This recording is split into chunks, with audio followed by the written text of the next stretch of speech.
Muy bien, en esta tarde aquí en Buenos Aires, Argentina, y siguiendo con la serie de videos Mis 30 Minutos, donde siempre tengo la alegría de tener invitados profesionales en su área y además la bendición extra de que son amigos. En este caso vamos a estar conversando con la licenciada Fernández. Ella es licenciada en Ciencias Políticas, tiene un posgrado en Derecho Constitucional y además está en plena tarea de su doctorado en Economía allí en la Universidad en Cuyo, en la provincia de Mendoza. ¿Cómo estás, Gabriela? Un gusto. Hola, ¿qué tal, Marcelo? Qué lindo, qué bueno poder conversar con vos.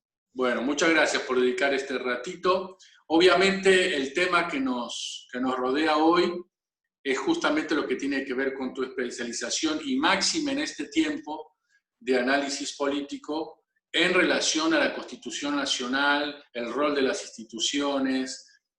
Parecería, lo vamos a ver después en una parte de tu análisis, como que no hay mucho respeto, mucho tenido en cuenta a nuestra ley magna, ¿no? Entonces, bueno, lo primero que te pregunto, contame así brevemente cómo surge la Constitución, por ahí anduvo Alberdi, o cómo fue todo esto ahí.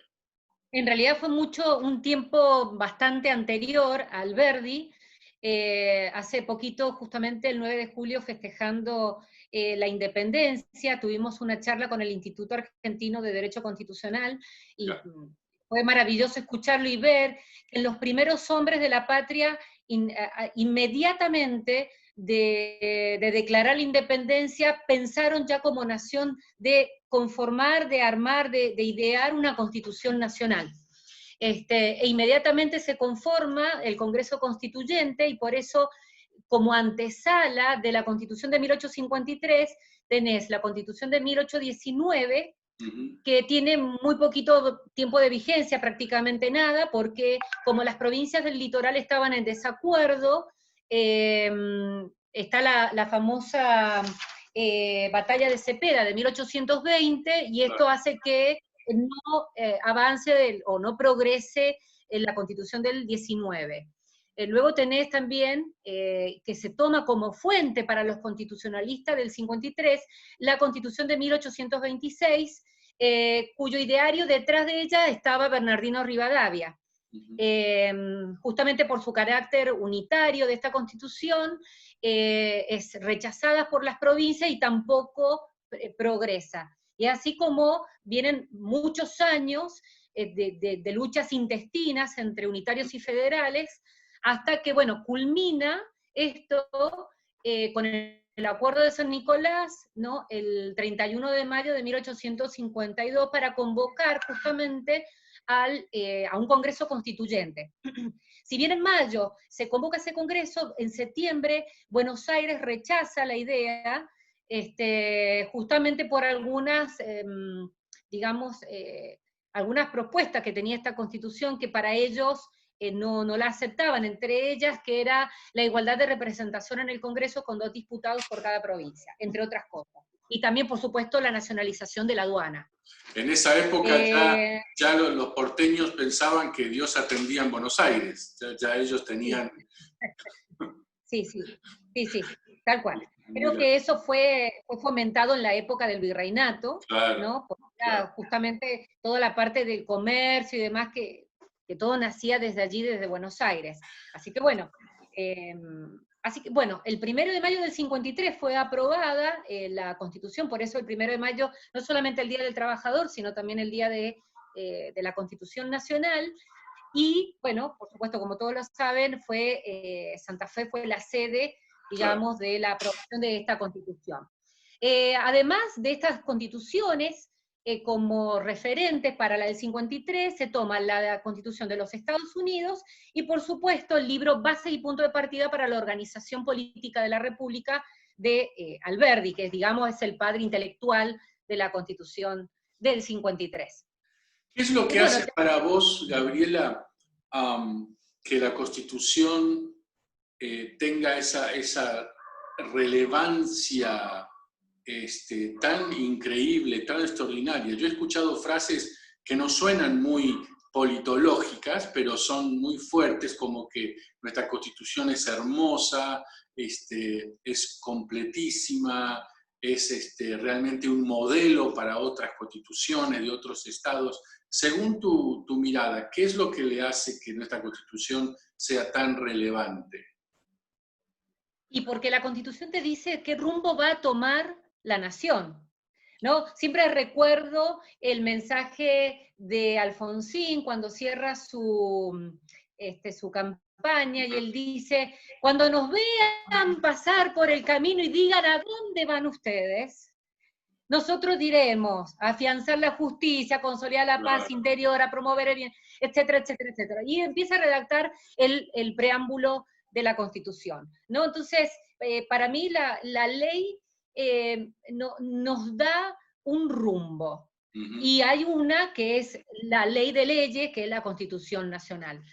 Hay unas, justamente vos empezaste por atrás y lo tengo acá escrito, la importancia de por qué la importancia de la Constitución Nacional. Y alguna de las cosas que yo había escrito es, bueno, porque es el pacto fundacional de nuestra sociedad, en donde es un pacto entre iguales, eso es lo más importante, que es un pacto entre iguales, que nos dicen quiénes somos, ¿no? Y que de alguna manera el conocerlas nos permite poder ser libres, ¿no?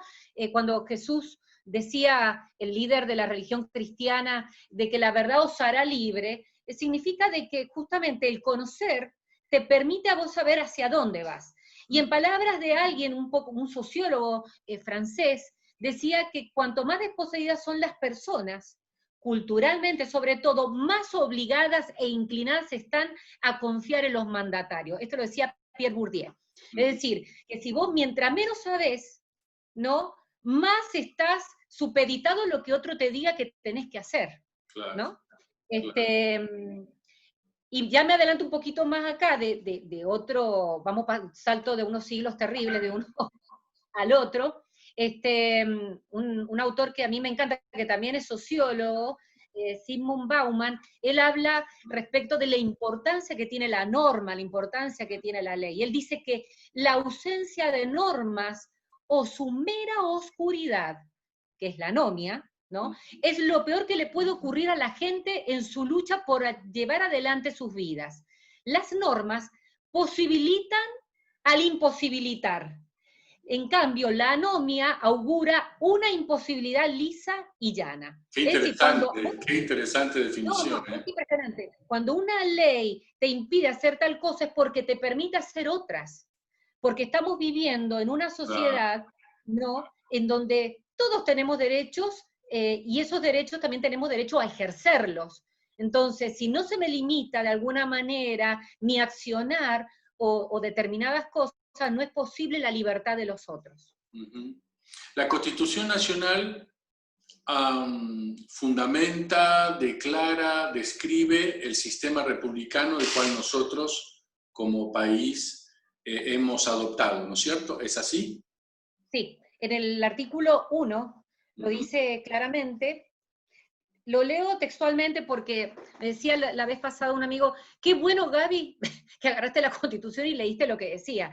Sí, porque a veces, bueno, la gente dice que la Constitución dice algo y en realidad no lo dice la Constitución. Claro. Ya me ha pasado varias veces. Claro. Artículo 1. La Nación Argentina adopta para su gobierno la forma representativa republicana, federal, según lo establece la presente Constitución. Danos rápidamente así. Claro, eso te iba a decir, que nos explicaras a qué se refiere con sistema federal, republicano, ¿a qué se refiere? Mira, nosotros cuando elaboramos la Constitución Nacional para Niños, justamente desglosamos este artículo y lo desglosamos de la siguiente manera, que lo cual es entendible para un niño, pero lo hemos puesto en un vocabulario que es entendible para cualquier persona, no es que es algo muy elemental, no, tiene su contundencia. La Argentina es una nación, conjunto de hombres y mujeres unidos por la historia, las costumbres y la voluntad de compartir un futuro común. Viven en un territorio que consideran propio y lo defienden como tal. Su gobierno está organizado por la Constitución, que es la ley fundamental, de manera representativa, porque gobiernan solo unos pocos ciudadanos que elige el pueblo. Es republicana porque hay división de poder, el poder ejecutivo, el legislativo y el judicial. Y es federal porque además del gobierno nacional, también están los gobiernos de las provincias.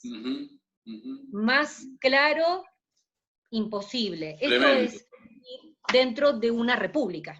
Ahora te pregunto, ya como casi para ir cerrando estos minutos, ¿cómo ves, ahora más un análisis político te pido, tu opinión y tu análisis respecto de la relación del gobierno con la Constitución, la relación del gobierno con las instituciones? ¿Cuál es tu análisis?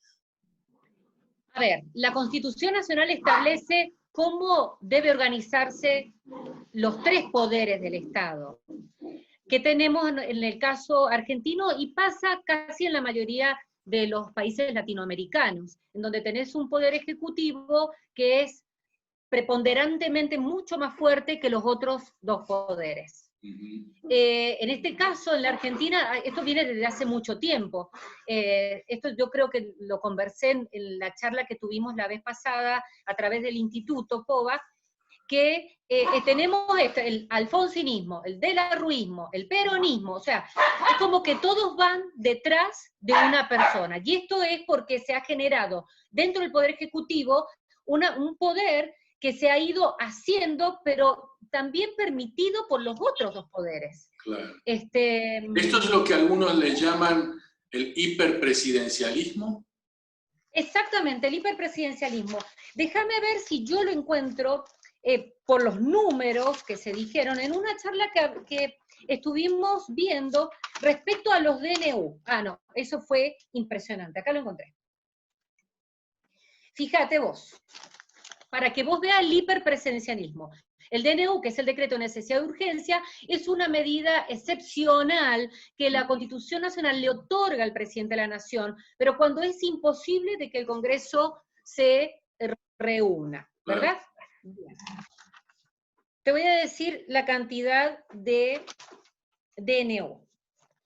Desde la llegada de la democracia hasta ahora, desde 1853 hasta 1983 hubieron solamente 15 decretos de necesidad de urgencia, solamente 15.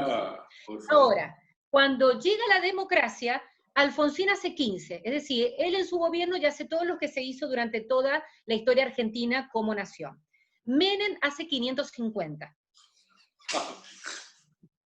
Qué tremendo. Claro, fue antes de la reforma del 94. Claro, porque, pero eso ya te habla de que un presidente en sus 10 años de mandato, porque primero fueron 6, después 4 con la reelección, hace 550 decretos, de los cuales te cambiaban toda la fisonomía de la nación. Claro. Acordate que todo lo que se hizo fue la reforma del Estado en consonancia con el consenso de Washington. Bueno, claro. De la Rúa hace 51. Rodríguez Sá, que gobernó ¿cuántos días? 5. 5 días gobernó como presidente, hizo 6. Uno por día. Duhalde hace 152. Néstor Kirchner hace hasta el 2006 191 decretos. Luego, con la presidenta Cristina Fernández Kirchner, 81, es decir, la diferencia entre 237 y 191 más 81 son los que hace la presidenta Cristina. Macri hace 47. Y a lo que va a la fecha de esta charla, que fue creo que hace un mes atrás, el presidente Alberto Fernández había hecho 60 decretos de necesidad y urgencia. Es un problema serio que tiene el hiperpresidencialismo. Es un problema serio, pero aparte han sido, y te lo digo, esto parece numerología, pero es que el doctor que habló sobre esto, fueron convalidados estos decretos. Es decir, que el hiperpresidencialismo está alimentado por el Poder Legislativo y también por el Poder Judicial. Claro, claro. Porque si hubiera control, no podrían hacer. Pero de última, los controles que hay, está en el control, pero es un control que permite, un control permisivo, o sea, todo el tiempo está siendo permitido. ¿Entendés? Entonces, bueno, eso es lo que, por ejemplo, desde el 2006 al 2018, decían, hubieron 174 DNU, de los cuales 162 fueron con dictamen de la Comisión Bicameral Permanente, es decir, que fueron apoyados. Volvemos a esto. ¿Cuál es la relación digamos, del Poder Ejecutivo? Sería la pregunta, porque el gobierno está dividido en 3 poderes. Ahora, el Poder Ejecutivo, en relación con la Constitución, y bueno, dista bastante de seguirla tal cual la letra de la ley lo dice. Y además, el control de constitucionalidad que está dado por el Poder Judicial tampoco está funcionando como debería, ¿no? Que el Poder Judicial, estamos hablando no solamente de la Corte, sino también de los tribunales inferiores, que deberían hacer el control constitucional de las leyes y de los actos de gobierno, y bueno, más el Poder Legislativo, que por mucho tiempo actuó, y disculpo si no es muy políticamente correcto decirlo, pero funcionó como una escribanía del Poder Ejecutivo, tenés como resultado el hiperpresidencialismo y la relación tan tirante entre Poder Ejecutivo y Constitución Nacional. Es difícil que una nación pueda funcionar equilibradamente de esa forma, sin ninguna duda, y de alguna forma eso ayuda a empujar de por qué estamos como estamos, ¿no? Porque esto se ve, vos viste, esa pérdida de balanceo de los poderes provoca justamente este tipo de cuestiones. Gabriela. Bueno, una cosa que yo creo que es como, perdón, ¿no? Como solución a esto es la democratización del conocimiento de la Constitución Nacional. Porque muchas veces me preguntan, y perdón que me alargue en esto para comentar. No, es importantísimo. Me preguntan, ¿pero qué se hace, Gaby? ¿Pero cómo se puede hacer? Y bueno, ¿por qué la gente no hace nada? Por momentos dice. Pero cuando vos no tenés herramientas, cuando vos no tenés conocimiento de cómo defenderte, ¿y qué es lo que haces? Claro. ¿Qué es lo que haces? ¿Me entendés? Entonces yo creo que estamos en ese momento culminante o clave en la República Argentina, en la cual la sociedad tiene que empoderarse a través del conocimiento. Porque esto lo decía Alberti, ¿te acordás que yo hacía mención a una frase de Alberti que decía, bueno, quiero decirla tal cual él la decía, ¿cómo hacer de nuestras democracias en el nombre, democracias en la realidad? Y él mismo respondía por la educación del pueblo. Mientras más la gente tenga conocimiento de la Constitución Nacional como de otros temas, creo que mejor nos vamos a poder defender y vamos a poder fortalecer la República y tener una verdadera democracia. Así es. Gabriela, para finalizar te hago esta pregunta. Vos sos cristiana, sos una persona de fe y estás en esta profesión bastante singular en términos de lo que la normalidad de la gente entiende de lo que sería ser cristiana y estar metida en estas cuestiones de la ciencia política. Una última reflexión tuya de cómo combinas tu experiencia de fe con esta experiencia de la politología y esto tan fuerte en relación a la Constitución Nacional. Yo creo que, bueno, tomé responsabilidad, yo siempre digo, y acá le pongo el tinte un poco más cristiano, como que sentí mi llamado a la política y a hacer algo cuando tenía 10 años, estoy hablando del año 82, en mi casa no se hablaba de política, no se hablaba absolutamente de nada de estas cosas, pero viendo la historia argentina, fue allí. Y si bien no era una cristiana católica, este sentir mío se acentuó aún más cuando fui cristiana evangélica, ¿no? Al conocer la palabra de Dios y entender de que yo tengo una responsabilidad de ser luz y sal. La luz es que ilumina en donde no se ve. La sal es aquella que detiene la putrefacción. Entonces, si uno como cristiano no se compromete, ¿no? en estos ámbitos, como es el político, como también puede ser la medicina, como puede ser la abogacía propiamente dicha, la ingeniería, lo que sea. Si no nos comprometemos, ¿cómo vamos a hacer luz en esos lugares como cristianos?